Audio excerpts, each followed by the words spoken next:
Hey, welcome to The Explainer. Today, we're diving deep into the world's favorite drink, right after water, of course. It's a massive story about science and culture and how we connect with each other, and it all comes from one single humble leaf. So, let me start by asking you a question. Just think for a second about the taste of a bright, grassy green tea, and then think about a deep, malty black tea.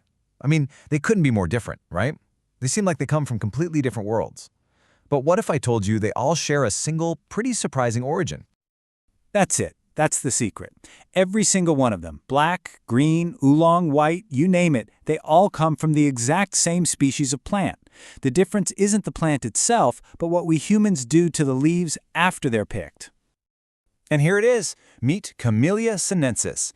It's an evergreen plant, originally from East Asia, and it's basically the mother of all traditional teas. So all that incredible variety you see on the shelves, it has less to do with botany and everything to do with human creativity and a little bit of fascinating chemistry.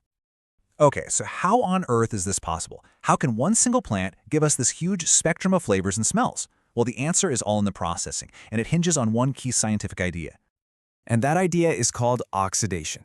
It sounds complicated, but you've seen it a million times. You cut open an apple, you leave it on the counter, and it starts to turn brown. That's oxidation, and it's the exact same process for tea. When the leaves get bruised or rolled, their enzymes get exposed to oxygen and they start to change the leaf's chemistry, making the color darker and developing all these new complex flavors. The whole journey from the bush to your cup follows these main steps. You pluck the leaves, you let them wither to get some moisture out, and then you get to the really important part, disruption. That just means rolling or bruising the leaves to get that oxidation started. After a certain amount of time, heat is applied to stop the process, that's called fixation, and that locks in the flavor. Then they're dried and they're ready to go. And this is where we finally solve our little mystery from the beginning. If you want to make green tea, you heat the leaves almost right away. This stops oxidation before it even starts, and that's how you keep that fresh, green, grassy flavor. For black tea, you do the opposite. You let them oxidize all the way, 100%, which creates those rich, deep, malty flavors.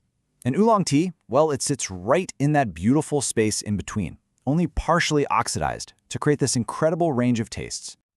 So you see, the whole thing comes down to timing. The identity of a tea is really in the hands of the tea maker. It's their skill, their craft, in deciding the exact moment to apply heat and say, okay, stop oxidizing.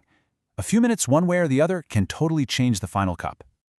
Now, this incredible versatility is exactly why tea is so much more than just a drink. It's become a cornerstone of culture all around the world.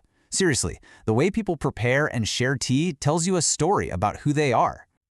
Let's start in Japan.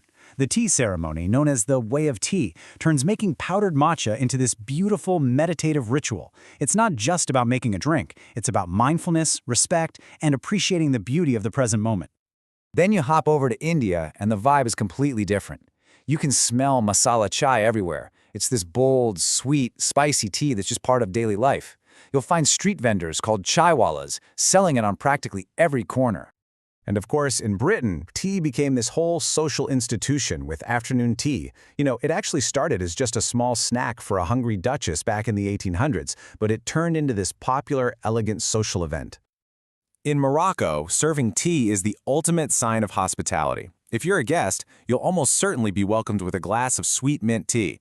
They even playfully call it Berber whiskey, and watching them pour it from way up high, that's an art form all on its own. And in Turkey, wow, tea is just woven into the fabric of everyday life. It's served strong, it's served black, and it's served in these iconic little tulip-shaped glasses. It's a part of every social gathering, every business deal, and it's always offered to a guest as a sign of friendship. Okay, so now that we've kind of traveled the world in a teacup, how do you find a really good cup and make the most of it yourself? Let's get practical for a minute. When you're buying loose-leaf tea, it's actually pretty easy to spot good quality. Just look for two things. First, are the leaves whole, or are they just a bunch of broken bits and dust? Whole leaves mean they were handled carefully. And second, do they all look pretty much the same size? That usually means a better, more consistent harvest. And don't forget that how you brew it can totally change the taste. You could try the traditional Chinese gong fu style, lots of leaf, tiny pot, lots of quick brews. Or just the simple Western style in a big teapot. There's even something called grandpa style, where you just throw leaves in a mug and keep adding hot water. Or try a cold brew for a really smooth, sweet flavor. That gong fu cha concept really captures something special. It literally means making tea with skill. It's about seeing brewing not as a chore, but as a journey. With each little infusion, you're discovering a new layer of flavor and aroma. It turns drinking tea into an act of discovery. So there you have it. We started with one plant, Camellia sinensis, and ended up with a huge world of flavor shaped by chemistry and culture. We saw how one leaf can become thousands of different teas, each with its own incredible story. So, after all that, the only question left to ask is, what will your next cup be?